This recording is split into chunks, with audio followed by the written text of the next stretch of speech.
episode of Beyond the Bubble podcast. As you guys know, we're exploring whether AI is in fact in a financial bubble and what really comes next should that bubble pop.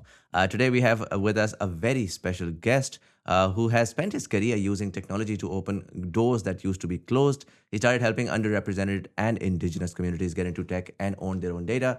Today, he's built the financial rails that let value move freely across borders. As a founder of Troon Technologies and a partner at Nimbus Capital, he sits where fintech, blockchain, and AI meets. And his current build, Sovera, brings custody, global accounts, currency conversion, and cards together so capital can move without friction. This is a conversation about substance over hype, what genuinely useful financial infrastructure looks like, and once you strip away the noise, where is the money actually heading to as AI and tokenization reshape it? Paul, first of all, thank you so much for taking the time out and coming to the show. Thank you. It's great to be here, and I think it's a really interesting time in life to be having these discussions right now because things are moving at a speed I think that most people are having trouble keeping up with. So it's always good to dive into these types of topics. Sounds great. Tell me a bit about yourself. My understanding is you grew up between Canada and Latin America, um, all in the West, but two seemingly very different worlds. How did that sort of shape you? Yeah, I mean, I'm Canadian by trait, but I think but in the last many years I've spent my time down in Latin America. I think personally, I'm a Hmm. culture chaser. I love to learn, meet new people. I really enjoy the opportunity to open up new ventures. You learn, you meet not just the local people, the food, the fun, the weather, the coffee is great. Down in Latin America is just, they call it pura vida, pure life.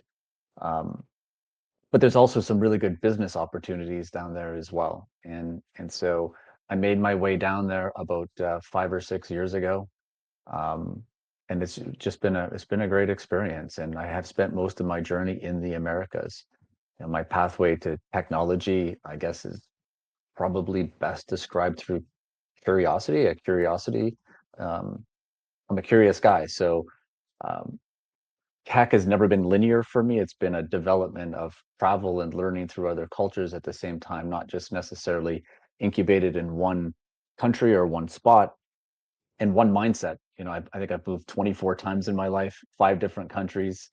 I'm like a bloodhound. My nose is to the ground, following sort of the sweet smell of life and uh, everything that offers to you from opportunities and experiences. Hmm. That makes sense. I saw your profile, and my understanding is you've been in the technology space over the last 20-25 Yeah. years.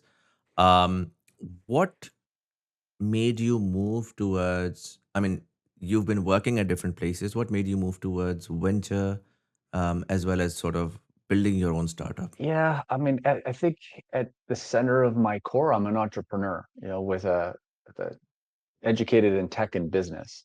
And so, you take that curiosity, you take that entrepreneurial sense, from a business and more importantly, an entrepreneurial perspective, that curiosity leads me to these opportunities, these partnerships, and um, many, many hard lessons along the way. So, as I mentioned earlier, like you discover through the travels, you discover different mindsets, different ingenuity, different ways of life, and you apply that to problem solving through technology. For me, like being an entrepreneur is kind of like I don't know, it's like walking into high school and you see a corridor of endless lockers, right? And you just want to open up each one. You want to know what's inside each one, and that's for me. That's how I see entrepreneurship. Like it's that incessant curiosity, and I want to look in each side in each locker. I want to see what's in there. I want to see if I can, problem solve that. So, Mm. yeah, that and from there that led to opening up multiple startups. The startup business is one we've had for 15 years. We've spun out a bunch of different companies from that technology company. It's kind of like a venture foundry. We've invested into other Hmm. companies. And subsequently, when you get enough gray hair and enough experience, enough good lessons and hard lessons, you kind of venture into learning how to sell and acquire and merge your companies. and raise capital for them. And that's probably where the venture led to with Nimbus Capital. Always been on the edge of that emerging technology my whole life. And so Mhm. naturally, Nimbus is a Web3 venture company. And so that's how I ended up yeah, in that organization. So I think one of the reasons why I was most excited about this conversation was the confluence of Web3 and AI with your particular profile. And the reason why I asked this is I feel like Web3, as someone who followed that from the outside, I was never, directly involved in that industry. It came with a lot of promises and a lot of excitement, and I feel like those haven't panned out this as well as they were sort of hyped back in the day. And so I'm curious because you saw that sort of rise, and I'm not gonna say the fall because we're still working towards that. It's not like that industry has completely sort of faded away, but it's just that the timeline has been much more excruciatingly slow compared to what we had expected or imagined things to have panned out. And so, in that context, how do you see then the narrative around AI as well, considering you were very closely involved with that and you are very closely involved with AI now as well? The parallels are very, very, very overlapping right now. You got into Mm, Web3, and still, the majority of people think crypto, we'll call it, because most people understand it as crypto. Builders understand it as mm, Web3 and blockchain. Most mm, people think of Bitcoin and Ethereum, right? Assets that they've seen that have been parked in funds, and people are, deriving yields off of those funds today. So most people's mindset is that. But the extensiveness of what's been built over the last 15 years in this space, from an infrastructure standpoint, from an enterprise standpoint, is very confusing for the average technology company who, if you try mm, to get into Web3 today, it's not easy. You've got so many different segments, so much to understand. Your learnings are, it would take a year or two just to understand it. And so for the early adopters of this, we all understood it. We were building it. Those segments emerged from the ingenuity and the capital that was put in. There's the the curiosity to go build something new to make life easier or maybe more fair. There's a lot of people in crypto. We think that the blockchain is going to be something that's going to solve, maybe how money's managed globally and controlled. And largely in my opinion, it hasn't and hasn't. We're really in the nexus of a real gray area with that. But that maps onto mm, what I'm seeing in AI. You've got like a sea of agents that are out there. You've got agent to agent. You got all of these LLMs coming out. It's confusing already for people, right? Now, mm, that's an opportunity if you get into it early. It's an opportunity if you're seeing a managed AI services industry emerging at an estimated $50 billion this year. So that excites me. But what's really difficult again is speaking to clients and having to navigate them through, this absolute mess of confusion that's also moving at a velocity that's 10 times faster than crypto, maybe 100 times faster than crypto. Every morning I wake up, there's a new agent, a new app, a new tool, a new this, a new that. It's hard for me to keep up. Matter of fact, I find it really hard on the nervous system, to be honest with you.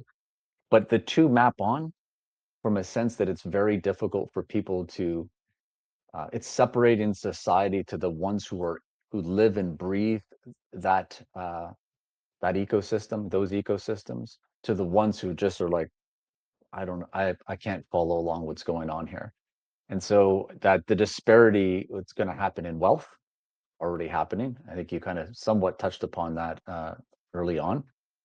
So you're going to see that disparity in wealth. People are going to get in early. They're going to make a lot of money. Money then contorts and confuses and gets, more complicated as time goes on as well. It can be good, bad, and otherwise. It could be your master. It can be your servant in these things. So yeah, man, it's a really interesting time, because I think it affects humanity in a much bigger way than crypto does. Crypto has resettled itself back into infrastructure, which is why I built Sovera, basically as a bank as a service platform.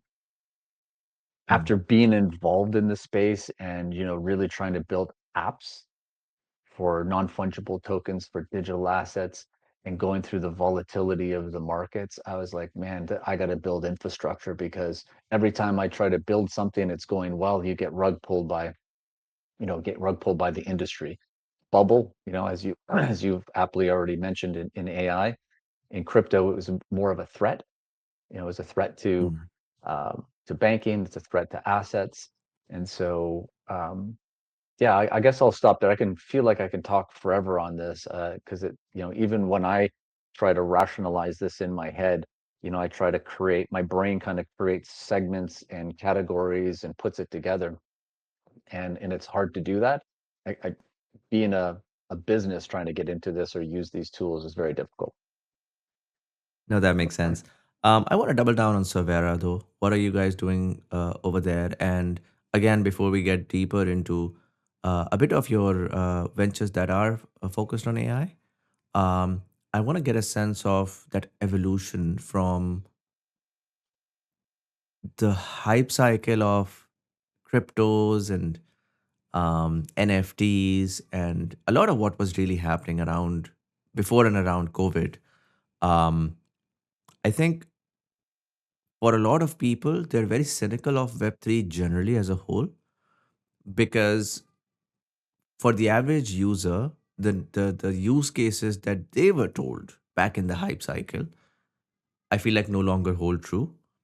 And a lot of what's now popping up seemingly while using the rails of, let's say, blockchain or Web3 or so on, for the average user is just another technology, right? So there is a lot of cynicism of whether that technology was ever useful to begin with. Give me a sense of what you guys are building and how does that impact real world environments? Yeah, yeah, and I appreciate it. It's a really good question.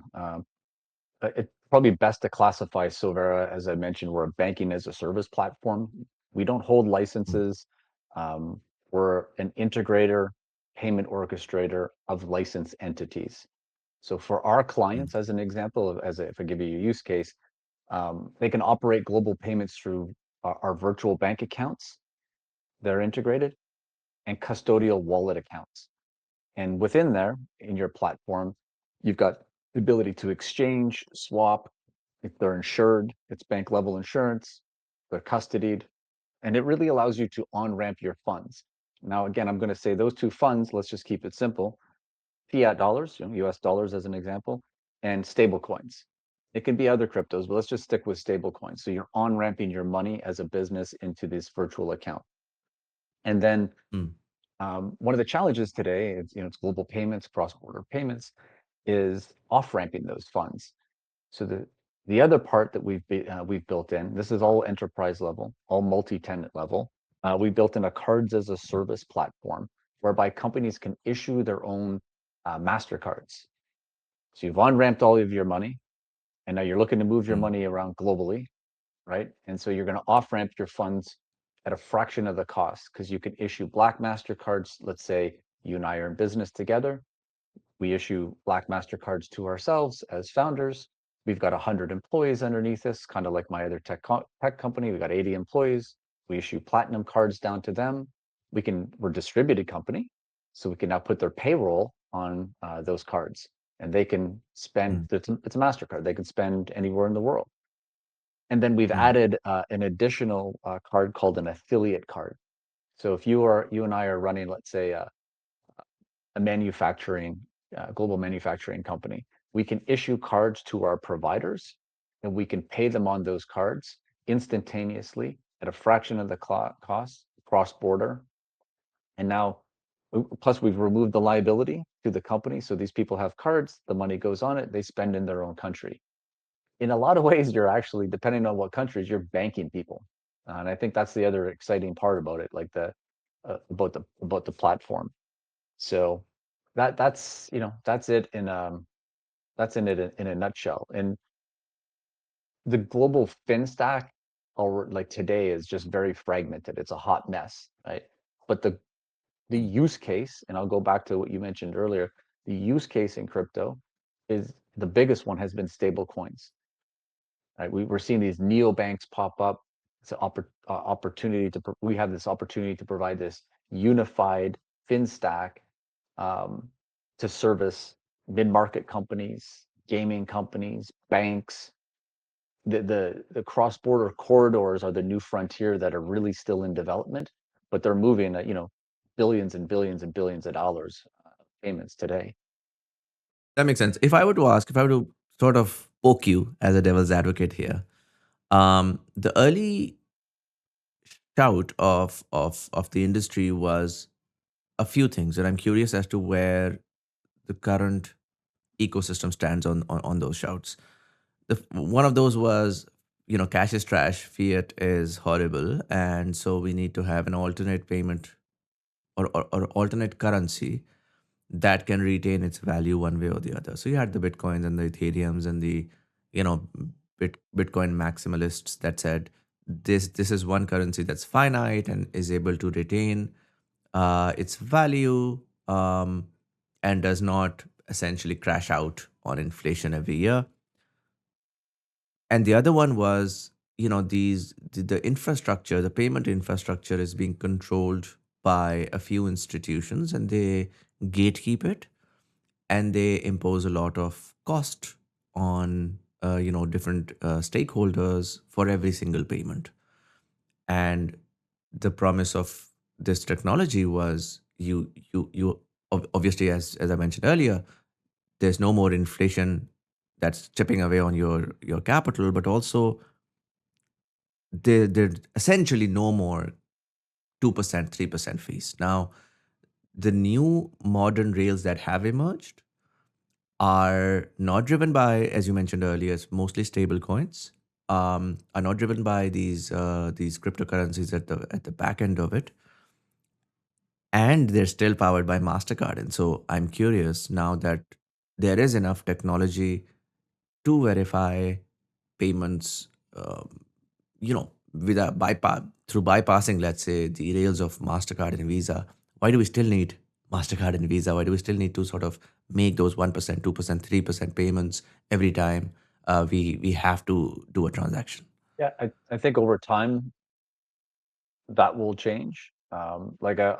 I'm not sure how close you follow all this, but this past year has been I don't, just by the way, these are dumb questions no, by no. someone who doesn't follow the industry. Well, I'll give you I'll give you a little bit of background because this is fascinating and maybe a bit of context why my goal at my age was to build bank infrastructure because banks Mm, have old infrastructure, largely in Latin America, the GCC regions, um, you know, all over the world. Not everybody has this, new nascent bank infrastructure that's out there. And so my out in this was to sell that to financial institutions because they're not going to have any choice but to participate. You will need infrastructure to do so. So that's kind of mm, that's the goal. Working backwards from that, and the industry started to really flag through investments that this was not going anywhere. And so we've seen JP Morgan, Citibank, Kraken, Stripe, and the list goes on. I can name 10 other companies that have been acquiring companies like mine. And these companies with 10 to 15 million ARR are billion-dollar companies either being invested into at 100 million plus dollars or being acquired, for 600 million dollars. Like it, so those are the flags that we've been seeing. But we have been seeing this infrastructure being built for years. As technologists, we know that the banks have been already building this for years, especially in the United States, because we're in a network of engineers, and engineers talk, and we know stuff's being built.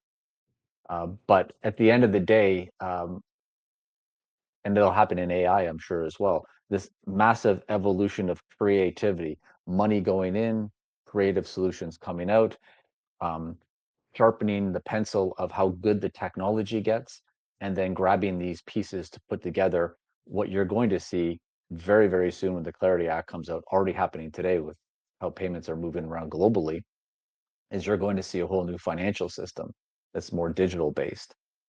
Again, a lot of people are already operating this. We've got clients that do $3 million in payroll, and so they take in crypto, they convert it, and they pay it out in whatever currency that they're working in. So you call it US dollars for the sake of it.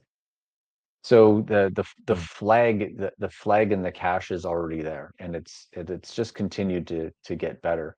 I think from like in our system as an example, you could have $100,000 in there. You can stake it, which and earn 4 or 5% on that money, and that's you. mm, You're the that's your money. It's being custodized and insured in there. You're not at some third party bank moving around capital. I've had a distributed company a long time doing global payments, and it's not easy. It really restricts freelancers who are moving around as well to be banked. And this technically is banking people at this moment. The evolution of this, I'll give you what I think is going to happen, if you don't mind. I could be 100% wrong, but all signs are leading to I would not be surprised if the US Treasury Department ends up being a stablecoin and backed by bonds, backed by other assets. And that ability to be able to ensure the integrity of a dollar that doesn't, get deflated over 100 years um, will be intact. And I think we'll perhaps see better movement of global finance. It's maybe more accountable and maybe not. mm. So, Makes sense. yeah. But if I were to just to contextualize that, Mhm. would you then say that the reason why we haven't been able to move, let's say, away from these payment gateways, and because payment gateways were required as a technical backbone for a largely analog or manual system. Mhm. Now the system is driven by technology. What's the utility of those gatekeepers, who are charging that 2%, 3%? Actually, I'll be a little more radical here. What is the utility of banks and payment gateways and all of these institutions to begin with, if your money is digital and can hop from wallet to wallet, um, transparently and efficiently, without having to have a validator in the middle? Was that a technology problem of why we weren't able to get there so quickly, or was that a regulatory problem where these institutions are so big that it's almost an impossibility to disrupt them at this point in time? So if you can't beat them, join them, sort of a situation that's happening now with the industry. It's an absolute mix of everything that you just said. Regulations play a massive role in this. It's a lot to change a monetary system that's been around a very, very, very long time, and that has the amount of debt that's been issued globally. So it's backing out of that, and managing payments is difficult. Banks are never going to let go. The depository bank, which holds your money for everybody's money for 24 hours, where they're re-leveraging that money. Like, to let go of that, that's not going to happen Mm, easily.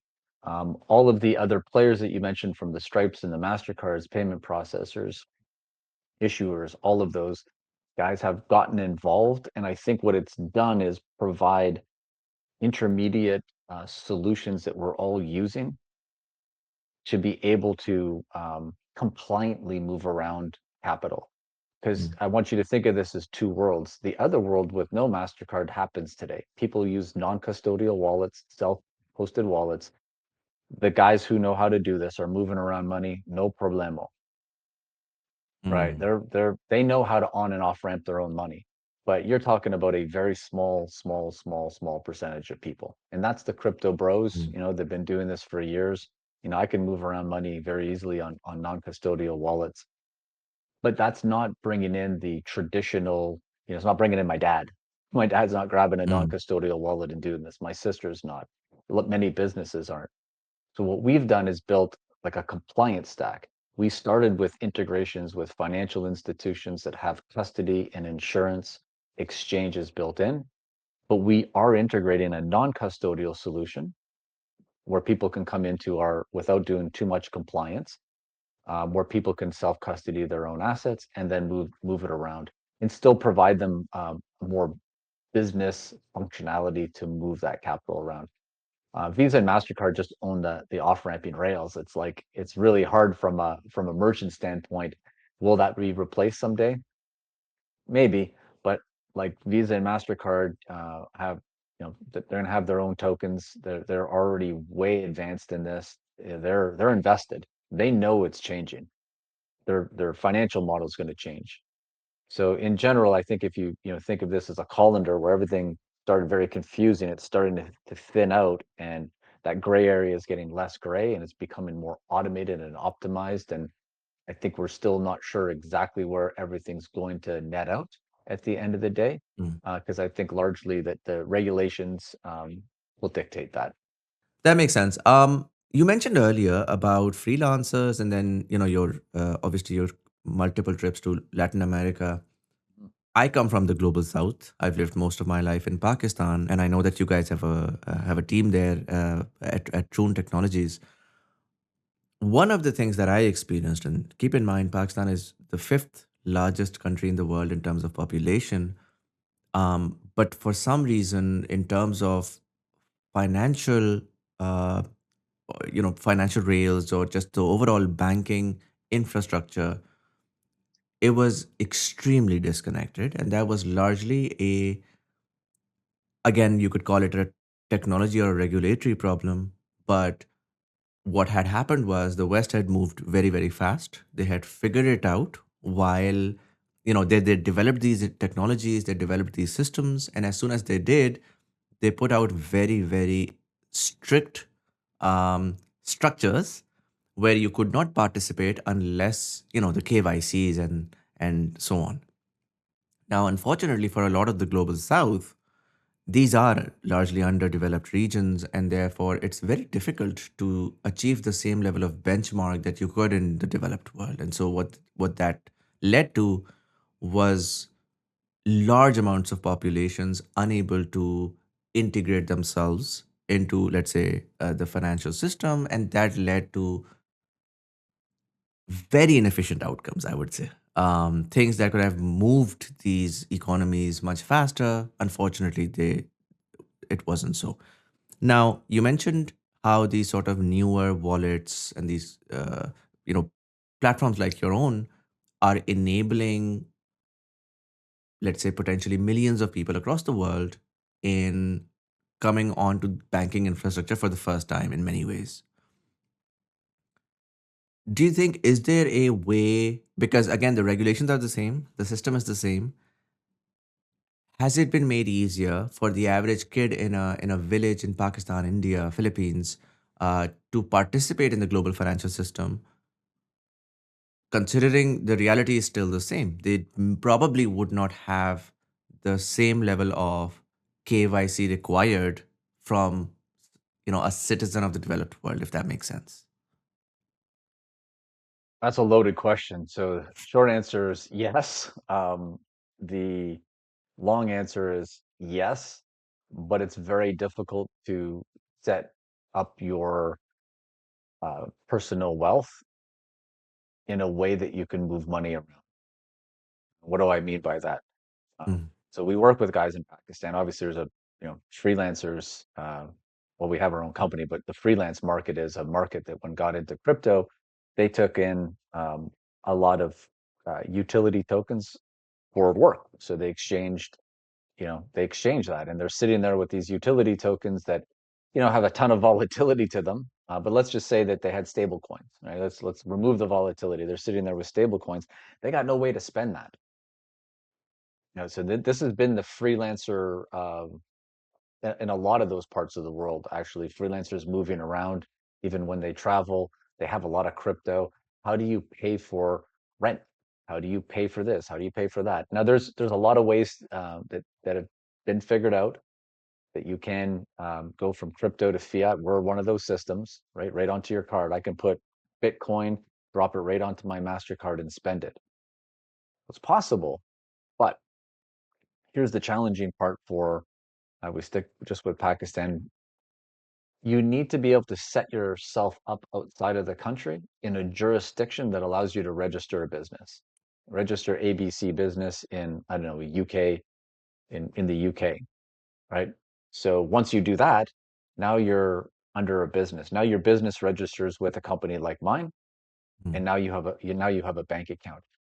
Sounds easy. It's not, right? It's not for people in Pakistan. They like the developers don't know that world for the most part. So we help educate them, and certainly some of the businesses who do know, like global manufacturing is a great example. We know Lahore is one of the leaders in the world with that.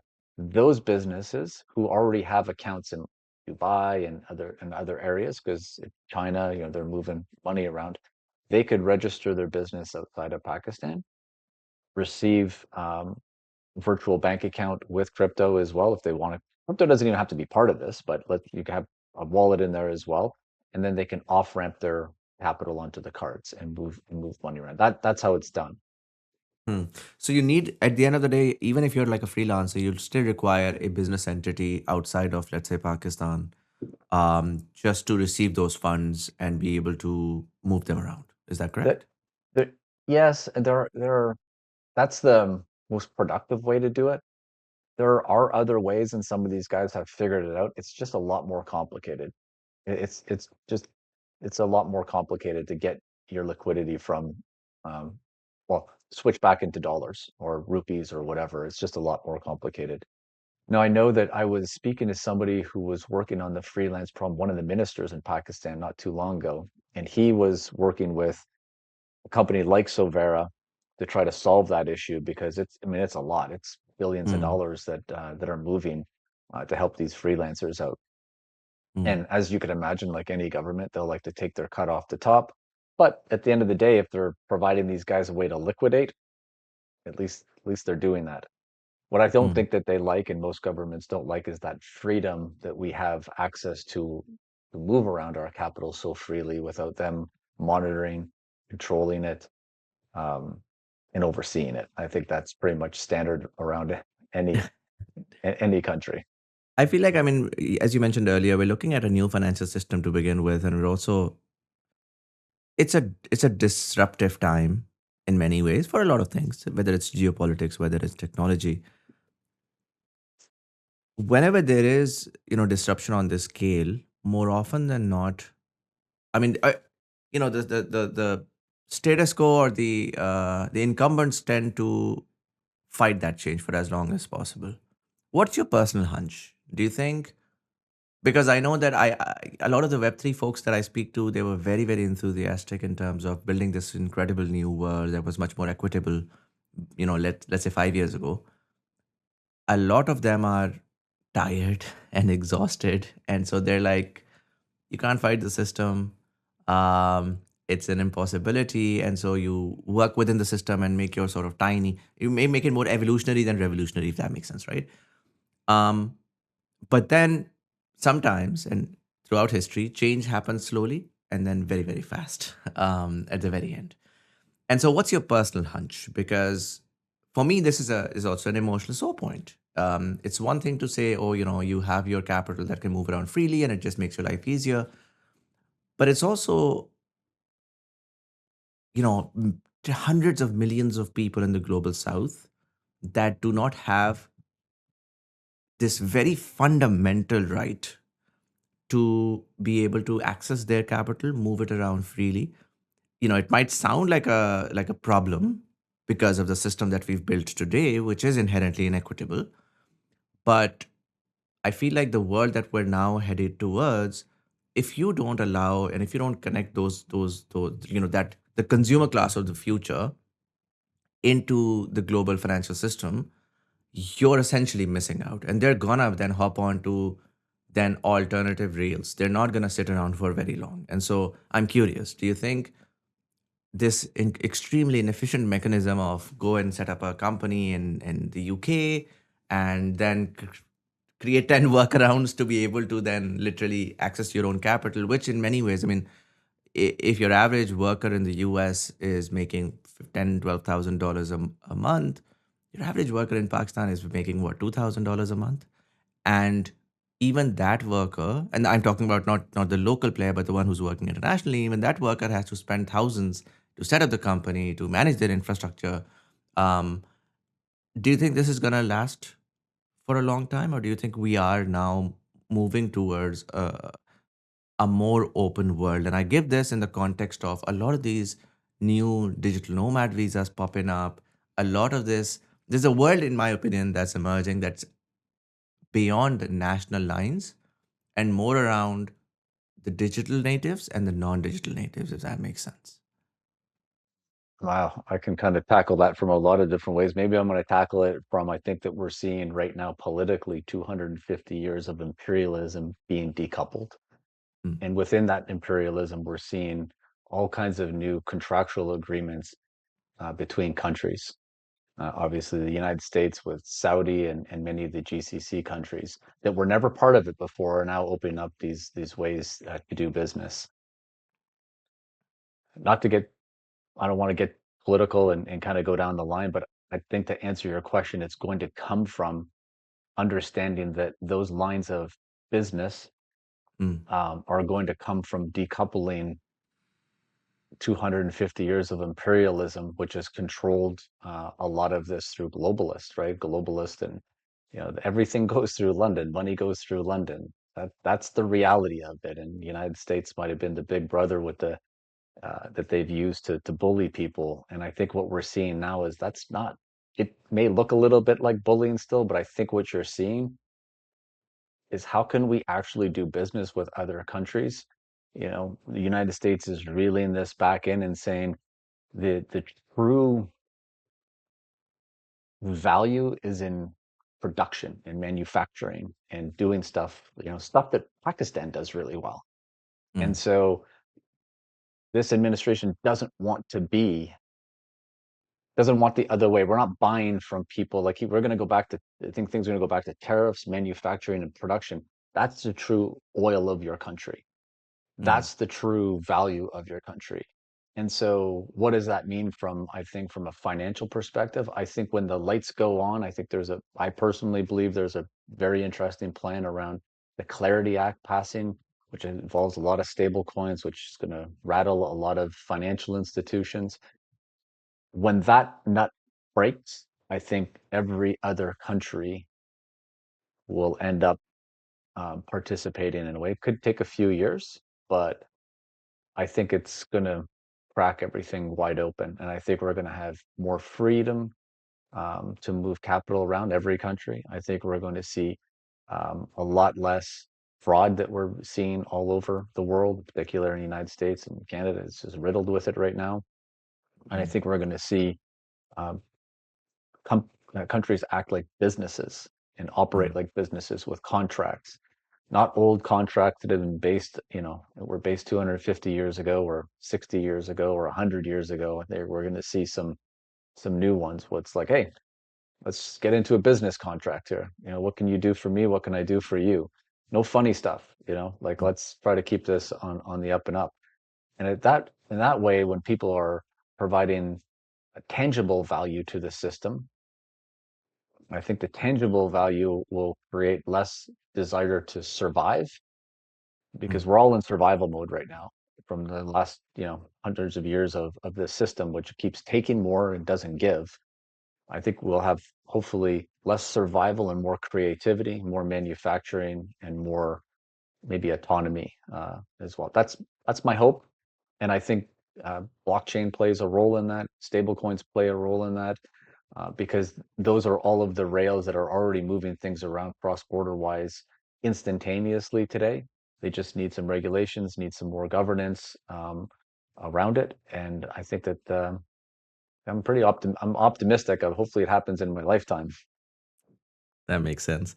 Um, I'm going to jump to AI in just a little bit Mm, because what you mentioned just now sounds a lot like what the uh, AI absolutists are saying as well, where they're essentially saying that should we be able to reap the rewards of what AI promises, we can begin to imagine a world which grows maybe 10%, 15% year on year.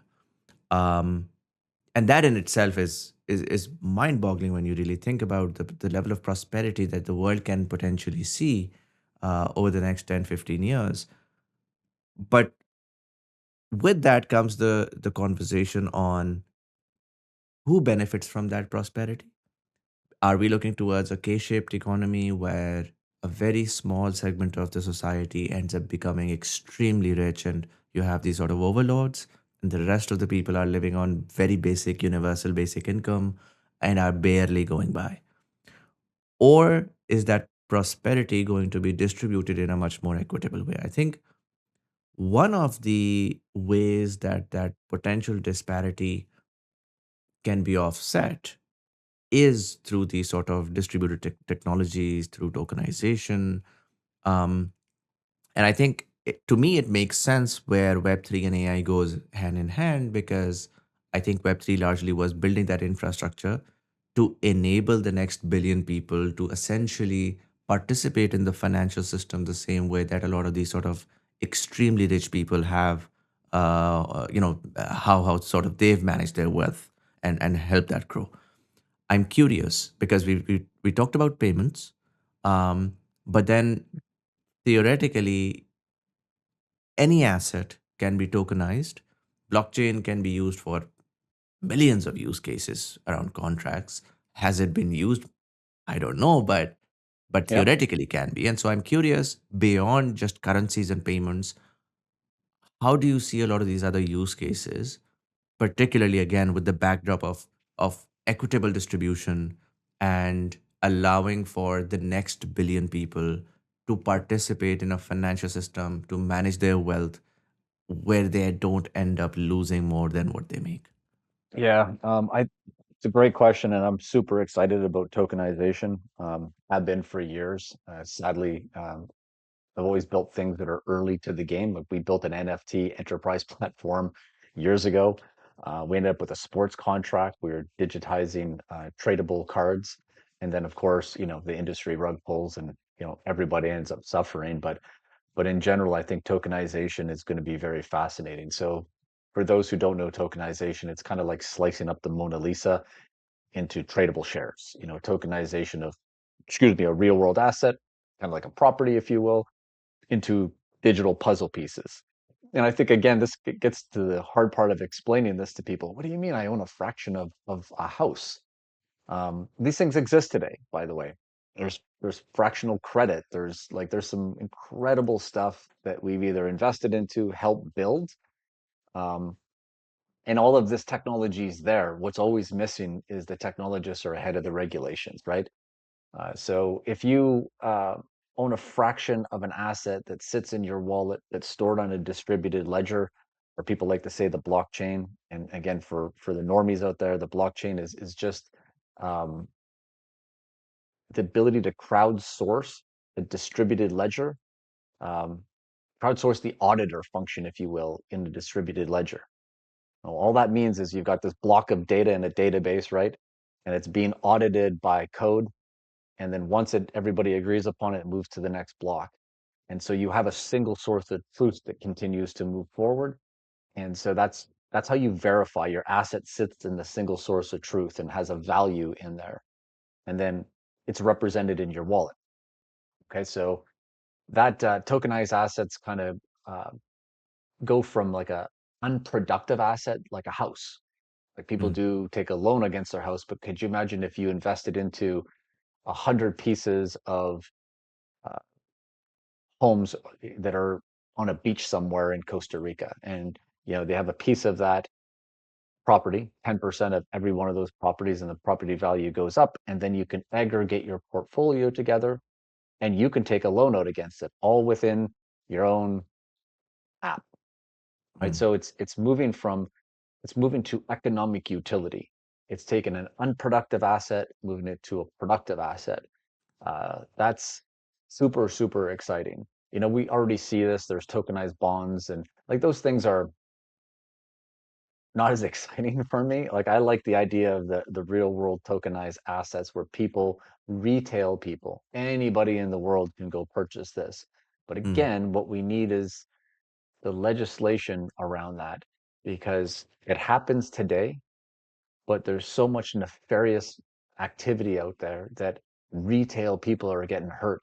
The hacking is, it's going to be the exact same thing for it is the exact same thing for AI. You got quantum computing, post-quantum computing. You get all of these things that are really dangerous to the evolution of it. So we need to put in the proper legislation, the proper protective measures. We know how to solve these things. Just have to align our intention to solve those so it's safe for people to own their asset, to leverage their asset, and have a level of economic freedom, if you will, a level of it. I don't know if it'll ever be fully, free, but at least you'll control it in a better way. So Mm, anyhow, yeah, that's kind of how I feel, but I'm excited about it, to be honest with you. makes sense. You mentioned rug pull, and I think my biggest fear with a lot of what's happening in AI right now is the narrative that goes around it, and then how the ordinary average user then responds to it. I think today, if you talk to a power user around Web3, they can very easily make you understand the utility, the use cases, and the value of the technology. But if you go out randomly, 9 out of 10 people will be very cynical, and they will probably tell you, all the reasons why they wouldn't, and they probably never touched the technology before, but they wouldn't now because in their minds it's it's something, it's a pump and dump, it's something that you lose your money on. And so a lot of times the same narrative that was very exciting 5 years ago would bring in a lot of people is actually pushing people away now, simply because of the negative connotation attached to it. Now, with I see two different worlds. There is the world of that technology, and AI is one area where I'm personally very closely involved, and I'm working on that as well. So I can very clearly vouch for the technology, the utility. But while that's true, there is the finance world. And the finance world increasingly looks like it's completely disconnected from reality, where they're making these incredible claims, not just about technology itself, but also what it would do to the world. And then you see these incredibly crazy valuations on the back of, I mean, in many ways, it looks like a satire sitcom of how we can all go along, because I felt like the world was smarter than this. But then, you go back to .com and you go back to a lot of these times and you realize smart people have an interest in being dumb for a little while because it helps them make a lot of money. Yeah. And they don't care what it does to the overall industry. They don't care what it does to the overall world. Many times it actually slows down adoption because the Oh, collective narrative of yeah. humanity then becomes very, very negative. I don't know if that makes sense, but what are your thoughts on this sort of thesis that I've developed, and how do you see then the entire industry right now? We're sticking with AI, right? Yes. Yeah. I think you also just drew and you did make parallel comparisons to the Web3 world. I think again, I do think they overlap in a lot of ways. I think AI is incredibly fascinating and very much like crypto doesn't have any governance. AI, if we just call it what it is, has very little governance. And these are the scary things because like governance and compliance are really necessary to adjudicate a piece of technology so you protect the end user. On one hand, governance and compliance can also thwart the ability to move technology at a quick pace, right? So somewhere we never seem to be in the middle, where we just do it responsibly but still quick, because we get caught you know we get caught in the money side of things. I think really the what you mentioned and in AI, I think in AI in general is kind of like a Polaroid picture. It's that image is becoming clearer and clearer to people. I think people are going to understand it and adopt it faster than Web3. When you layer that onto finance, it scares the hell out of me. I mean, agentic finance, agent to agent finance. I know guys who are doing it today. We have some in crypto because, of course, you've got a distributed ledger, so you can do agent to agent settlements and stuff. it's really, really frightening because again, we haven't put in the necessary measures to protect the end user. So all these great valuations are going. We got the pumping and dumping, as you're saying. Same as in crypto. People are, throwing their money in. It's also a sign like, holy cow, there's a lot of money in there in the world today that's being thrown into these things. More VC funds, investment banks, private equity firms, family offices, just like tons and tons of dry powder. People are willing just to kind of throw money at it, crazy valuations, as to your point, to try to get a piece of this pie, which is kind of representative of the lunatic mindset that we've developed over the years of just flat out greed with people. They just the FOMO and greed, as opposed to taking a bit of a different, maybe more fair and equitable way to represent technology into society. Not to get off course, but this is happening in the States. They're setting up all of these server farms, right, to be able to Mm, in these cities. And what's criminal about that is, and I can't explain the exact laws that they work within, but these companies come there, they invest a bunch of money, and they stay within they stay within parameters to get grants and stuff from the city to set it up. We're going to create, I think it's 200 jobs is like the kind of the minimal that you have to promise the city or the township or the municipality, and they're like, yes, we're going to get all these jobs. And what happens is that doesn't happen. They get all of this money, they put all this cash in there, and then what potentially is going to happen is that those things create all kinds of environmental issues, no jobs happen, and that thing goes away because we're in an industry that there's a lot of hypotheticals going on right now at the same time, but everybody wants to get to that point. mm, Um, I think cities, municipalities, and townships should should force these companies and taken out some kind of bond against it, some escrowed bond against it, to ensure that if they do leave that township, that municipality, that city, that the people are protected, because it's always the people downstream, taxpayers and stuff, that get punked out in these situations. And it's something like that. Like that's an easy way to govern it. Okay, great. You want to put in this massive server farm here. Let's ensure that that location that it's in is being adjudicated properly, first for the safety of the people, whatever, all of what's being emitted from all of those farms, the safety and security of people, and ensure that they're financially protected and that something doesn't get rug pulled for their city. Because this is this loop that we continuously end up in. And maybe because we rush to the greed, maybe that's just how society works today. We need a reset on that, so that Polaroid, when it does come into full picture, is a Polaroid that has everybody winning in the picture. Not just a few. I would love to see that. I'm not really intellectually agile enough to solve those problems. I'm a builder. I'm a person who likes to build and invest in these things. But I'd love to see a lot more adjudication around AI from a governance standpoint. Do you think, do you adhere to the idea that AI is going to create a lot of joblessness? It's going to create, it's going to reshape the financial system where you might have to go towards universal basic income, and a vast majority of humanity might not have the skill set required maybe 10 years from now to do any form of meaningful work? Or do you believe that whatever AI automates, i- every job it takes, it will create a ton of new jobs in newer areas?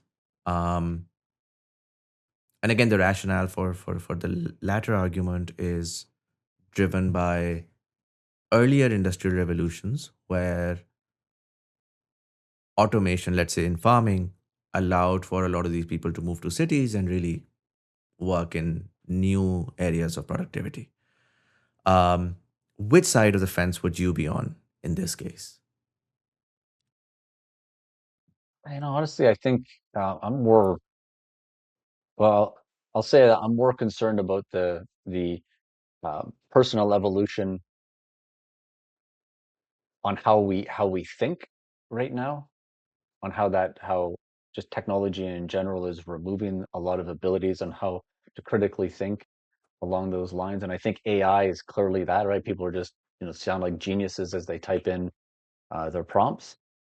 But I don't think it's gonna be an issue of job uh, removal, like job losses. I don't think it's gonna map onto your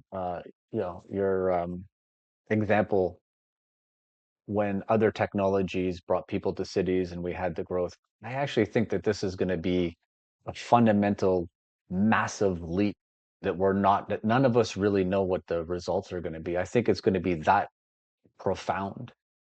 I really do. I think that my ultimate personal like hope is that it's going to automate things to a level that we no longer have to live in survival. We live in creation and we begin to work on our personal selves, and a better self and a better community is better for everybody. Like that would be nirvana for me.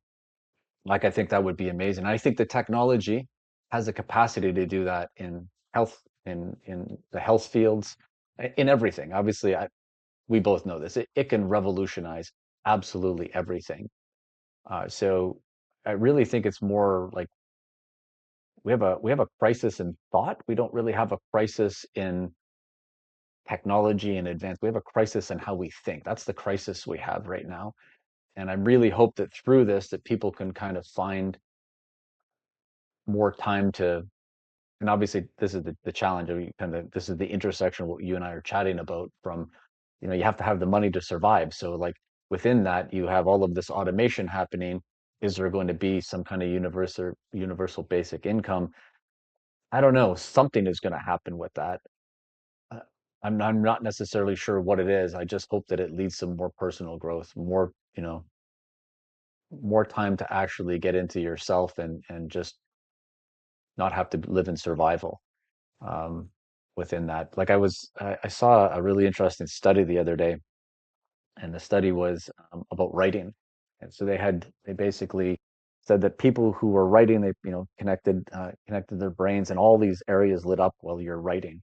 And how a lot of my generation, and I'm not sure how old you are, but there's probably a lot of writing, like I do writing every day, um, and how that allows me to creatively think, remember. You're using your hand movements in there. I think that's a really important art that shouldn't be lost, because now what we're seeing is just so much of this in your phone, and it's just all audit being done. You're losing these great uh, traits, capacities, abilities. I don't know, and maybe we're supposed to lose those, and that's the evolution of what's supposed to happen. I don't know, but when I saw that, I was like, yeah, it's an art. Like, and there's certain arts that I think just need to stick around for a lot of reasons. They bring No, you that makes sense. into they bring you into a personal moment. Yeah. Right? This is not a personal moment, but when I'm writing, it's a personal moment. It's a time to reflect. Sometimes it's time to think. You're having to think through that experience. So, Mm. not sure if I Uh, answered your question, No, but that makes sense. I think what I take out from that is, and we're gonna come towards the wrap up as well. But I think what was most interesting to me was this idea of no longer living in survival mode.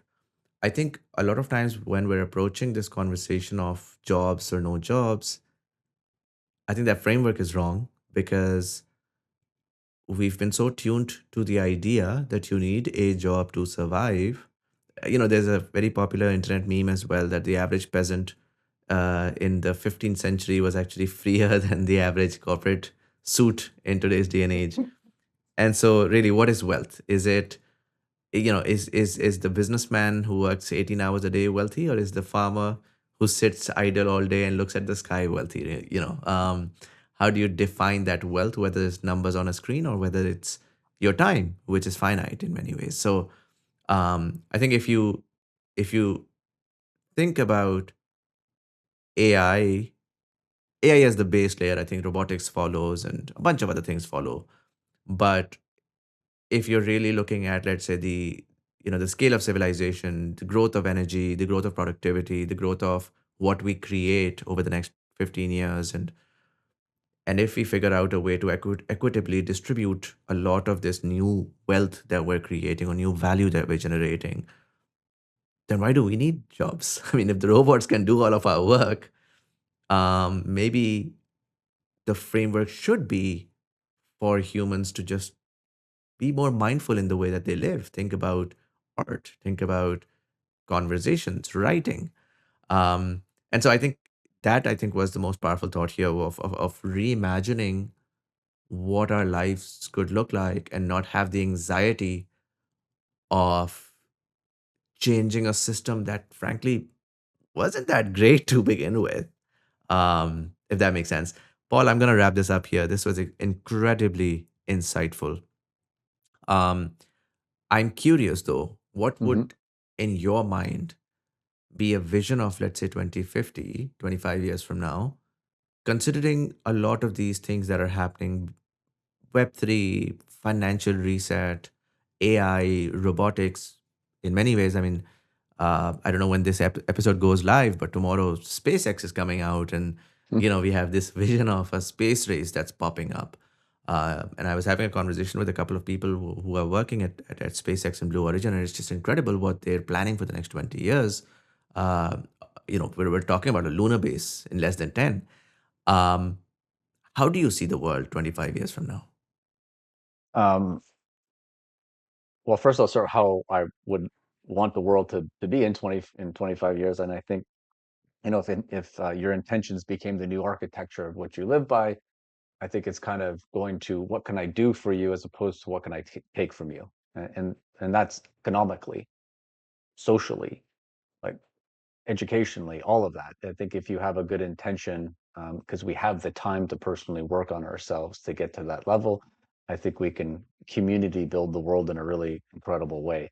Where I think 25 years will be based on what we see today, I can't say I'm overly optimistic because if we stay on the same course that we're on, I think we're going to be half robots, and I do think that we're going to see more inequality. I think we kind of already see it in some of all of the big cities in the world, only the wealthy people live in them. And, you're potentially going to see more and more of that, in my opinion. I could see the eradication of a lot of humans. So maybe it ends up somewhere in the middle of that. But if we just base on what we see, I don't think we can be very optimistic. Maybe we're going to wipe ourselves off this planet again.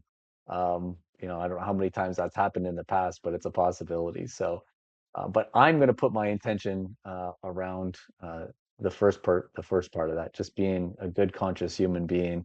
My intentions become my architecture of how I live my life, with myself and then with other people in it. Makes sense. And if I were to ask you if you could identify three founders slash startups that personally excite you right now, who would they be? Oh, I mean, obviously, I think I met you through Noodle Seed. I love what Noodle Seed is doing. I think you've got just a bunch of incredibly smart, clever guys. I've known Esed for a long time. I think he's actually has a emotional and conscious entrepreneurship side to him that I think is going to be important. They're super exciting. I actually think we're super exciting. I'm going to give ourselves a pat on the back. I've learned a lot through my years of what I'm doing, to build this infrastructure. And I think it's going to be timely to hopefully bank a lot of people and hopefully make a difference in the world. That's the goal. And then actually have one in my other company we were invested into. It's called Municipal AI. It's a super cool product that's already working in municipalities. Hmm. And it's certainly changing the way on how people engage with municipalities and delivering that data. But I'm gonna give you one more, give you one more really interesting one. And this is a Web3 one that traversed from Web3 all the way to AI, and Mm. it's called CryptoSlam. And so CryptoSlam was an NFT platform that was taking NFT data from all of whatever called 30 different blockchains, aggregating it together. They evolved into an AI platform, and it's called Ethos Swarm. And they've got, I think, 3,000 agents on it. It's a really, really, really cool concept. So much so that Animoca Brands, which is one of the biggest investors in the world for Web3, the most successful one. These guys, their executive team have built, I don't know, hundreds and hundreds of agents on there. So they built baseline agents that would be like high school kid mentality. So you can go in there, you can use all of these different types of agents, and then people build upon them. You know, graduate them into university level agents and then into professional agents, and it's all shared on this platform. Really cool concept. It actually has a token in behind it as well, although they've abstracted the token away. So it's a real nice blend of Web3 and AI. What is it called? Just to confirm. Uh, Etho Swarm. Ethos one. Yeah, Well, I'll check it out. yeah, That sounds absolutely fascinating, Paul. Thank you so much for yeah. taking the time out and sharing all that insight. And I'm curious to see, what you guys do with Sovera, as well as what next you choose to support at Nimbus. Thank you so much for taking the time out. Thank you. Appreciate it. And for all of you guys, let me know in the comment section below, how do you see both Web3 and AI? What were your expectations, particularly with Web3 5 years ago versus what you see right now? What are the real world actual use cases where you think that technology can be incredibly powerful? And then some of the predictions that sort of Paul made about AI. Where do you see the world moving towards? Is this a bubble and nothing's going to come out of it?